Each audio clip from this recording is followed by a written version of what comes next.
আগামীকাল 5ই সেপ্টেম্বর আমার একমাত্র মেয়ে তোয়ার জন্মদিন, আর তার জন্যই কিন্তু বাজার করতে চলে গেছিলাম। আর বাজার করে এসেছি, দেখো কত বেলুন নিয়ে, সবজি নিয়ে, সব কিছু নিয়ে। এখন বাজে রাত 12টা, তাও কিন্তু তোড়জোড় আমাদের বাড়িতে কালকের অনুষ্ঠানে তোড়জোড় চলছে। মা কিন্তু সবজিগুলো সব আগের দিন রাতে কেটে রাখছে, যেহেতু একা হাতে সব কিছু করতে হবে। আর উত্তম কিন্তু যতটা পারছে বেলুনও ফুলে নিচ্ছে। উত্তমের সাথে আরেকটা দাদাও এসেছিলো, সেও সাহায্য করছিল। তো পরের দিন সকালবেলা মানে 5ই সেপ্টেম্বর সকালবেলা আমরা চলে গেছি বাজারে। আর এখান থেকে কিন্তু খুব সুন্দর সুন্দর দুটো রুই মাছ নিয়েছি, আর সাথে নিয়েছি ভোলা মাছ, কারণ আমার মেয়ের অন্নপ্রাশনের মেন হচ্ছে রুই মাছ আর হচ্ছে ভোলা মাছ। তো বাজারের সবজি সব কিছু মাছ টাছ নিয়ে বাড়ি চলে এসেছি। এখন বাজে ভোর সকাল ধরো 7টা মতো।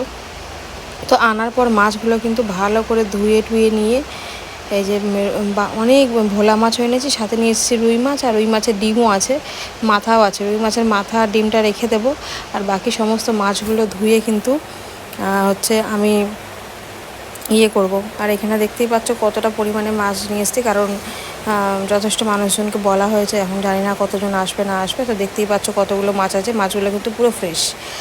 দিয়ে মাছগুলো ধুয়ে কিন্তু আমি একটু চলে এসেছি পার্লারে। আর এখানে চলে এসেছি যেহেতু একমাত্র মেয়ের অন্নপ্রাশন বলে কথা, একটু সাজুগুজু না করলে কেমন লাগে না বলো।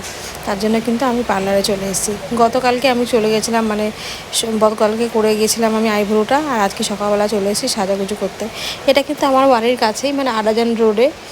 মানে আমি যেহেতু সুরাটে থাকি, সুরাটের আড়াজান রোডে কিন্তু কাছাকাছি এই নতুন বিউটি পার্লারটা করেছে। আর এত সুন্দর মেকআপ করেছিল ইনি, মানে আমি প্রথমেই বলে দিয়েছিলাম যে আমার হালকা মেকআপ চাই, আর আমাকে চুলটা করতে হবে না, আমি চুলটা নিজেই করে নেবো, খালি আমাকে একটু মানে যেটাকে বলে হালকা মেকআপটা করে দিতে হবে। তো দেখো উনি কিন্তু সেই হিসেবে মেকআপটা করে দিয়েছে। আর এখন বাজে সকালে 8:30 পৌনে 9টা মতো বাজে। কারণ আমি আগের দিনই বলেছিলাম যে আমার মেয়ে ঘুম থেকে ওঠার আগে কিন্তু আমি সাজুগুজুটা করে নেব, কারণ পরে মেয়ে উঠে গেলে কিন্তু তখন আর সাজুগুজু করতে পারবো না। তো দেখতেই পাচ্ছ আমার হালকা মেকআপ রেডি হয়ে গেছে। এবার কিন্তু আমি বাড়ি চলে যাব, বা কারণ হচ্ছে বাড়িতে গিয়ে আমি চুলটা বানাবো, মানে এই যে অলমোস্ট কমপ্লিট হয়ে গেছে, এখনও দুটো ঘর বাকি আছে। এই বিবারটা আছে, এই যে মা রান্না করছে। রান্না কত দূর হলো? রান্না ডাল হয়েছে, চাটনি হয়েছে, আলু ভাজা হয়েছে, মাছ ভাজা করতে। আর মা একলা হাতে যেহেতু করছে ধীরে ধীরে করে, আর তার মধ্যে কিন্তু সকালবেলা উত্তম নিয়ে চলে এসেছিলো, মানে আমি মাছ দিয়ে চলে গেছিলাম পার্লারে, আর তার মধ্যে উত্তম এটা অর্ডার দেওয়া ছিল, কাস্টমাইজ করে নিয়েছি আমি এটা। তো কেমন হয়েছে অবশ্যই তোমরা জানিও। তো এটা আমি নিয়েছি হচ্ছে, এটা আমি কোথা থেকে নিয়েছি, কাস্টমাইজ করিয়েছি, সেটা তোমরা যদি জানতে চাও তাহলে আমাকে কমেন্ট বক্সে জানিও, তাহলে আমি অবশ্যই তোমাদের জানিয়ে দেবো এটা আমি কোথা থেকে বানিয়েছি। যেমন যেমন তোমরা